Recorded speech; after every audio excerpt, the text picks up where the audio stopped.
Shows Norm McDonald, Charlie Rocket Man, and Buck Henry at the Weekend Doug Update studio desk. McDonald. I'm Norm McDonald. Rocket Man. I'm Charlie Redacted. Henry. And I'm Buck Henry. And this is the fake news. McDonald. The war in Ukraine rages on as today Ukrainians emerged from a bombed theater in Mariupol. When they were questioned, they said their internet was down and they just wanted to relax by taking the Paul Rubens route. Paul Rubens, Pee Wee Herman, he got caught masturbating in a theater, and Sylvester Stallone. Rocket Man. Jeffrey Toobin also emerged from the theater and said he hoped he'd get in less trouble than when he beat his meat during a CNN Zoom call. Henry. However, the Ukrainians were surprised to see their city had been bombed while they were in the porno movie, though they felt it did bring art to life, as the movie was titled Carnal Knowledge, Putin Mounts Ukraine. McDonald. Some of the survivors who had hoped to see the porno were disappointed as they went into the wrong theater and instead watched a movie that bombed worse than their town. Dirty Work 2. Now, here to talk about that movie is the director, Bob Saget. Bob?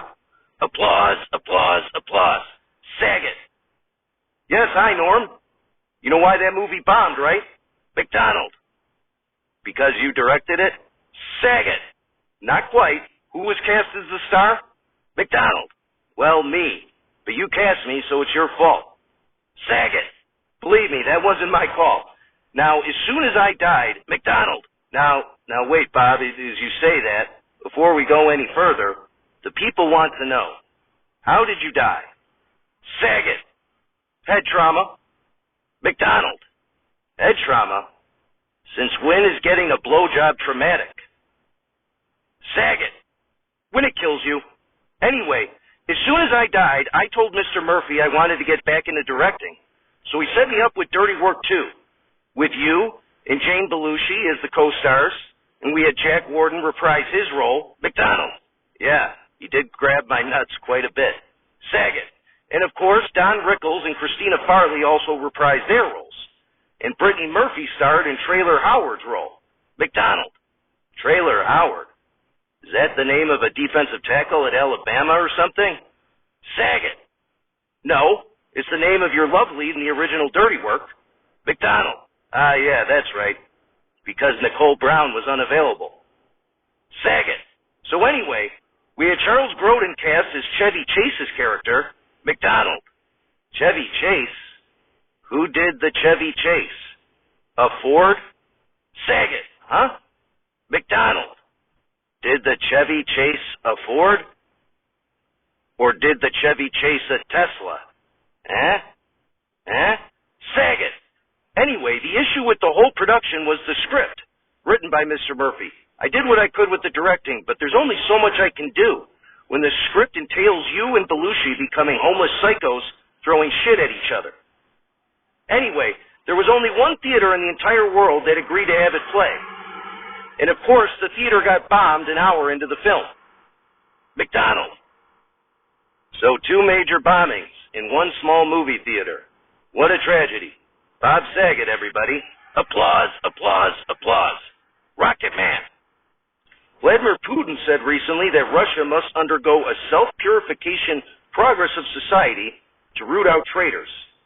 Minutes later, he was killed for costing the Russian oligarchs their money. Henry.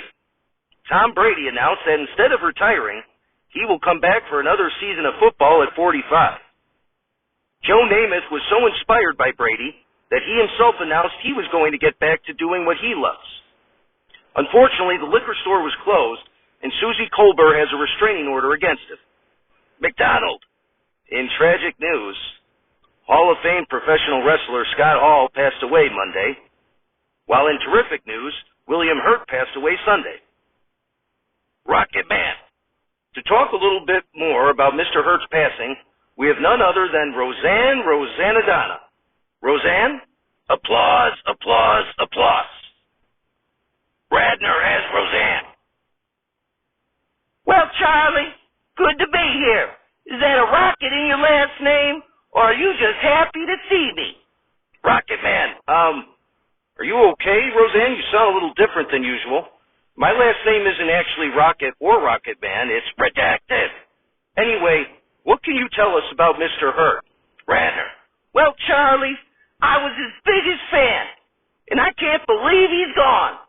I loved him.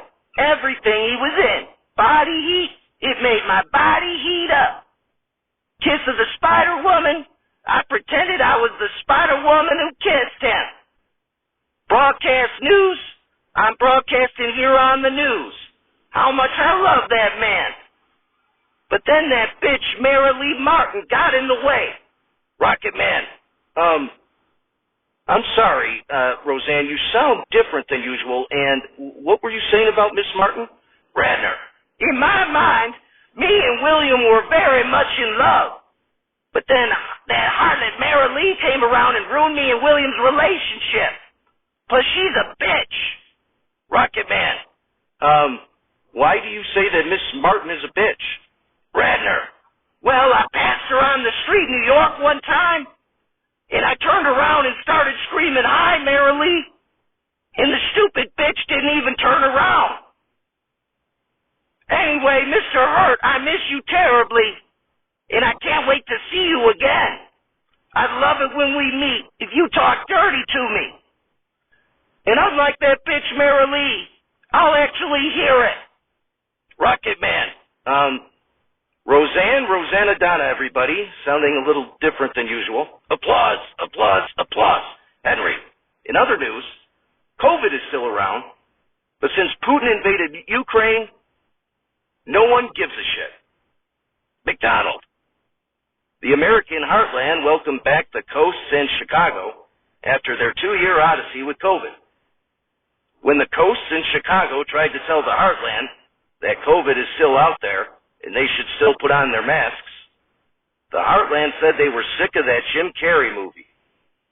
Rocket Man, when the coasts in Chicago said that the Jim Carrey movie was not what they were talking about when they said to put on their masks, the heartland said fine. Then they were sick of that Eric Stoltz movie. Henry, now to talk about the culture war between the coastal elites and the heartland hillbillies is none other than George Carlin. George, applause, applause, applause. Carlin. Well, thank you, Buck. To be honest, I don't have a strong opinion either way. Henry, really? You usually are a pretty opinionated guy. Carlin. Ah, shit. Henry, what is it? Carlin. I gotta piss. Henry, right now? Carlin. Fuck it, I can hold it. Now, where were we? Henry, your take on the ongoing cultural war in America? Carlin. Don't be a cunt, Buck. Henry, excuse me? Carlin. Oh, come on, there are cocksuckers on the left and the right who buy merchandise. So I'm done with all the opinions. I'm just looking to get paid. Henry, and how's that? Carlin. Well, to those motherfuckers out there listening, why don't you mind your own business on my take on the culture wars and instead head to GeorgeCarlin.com.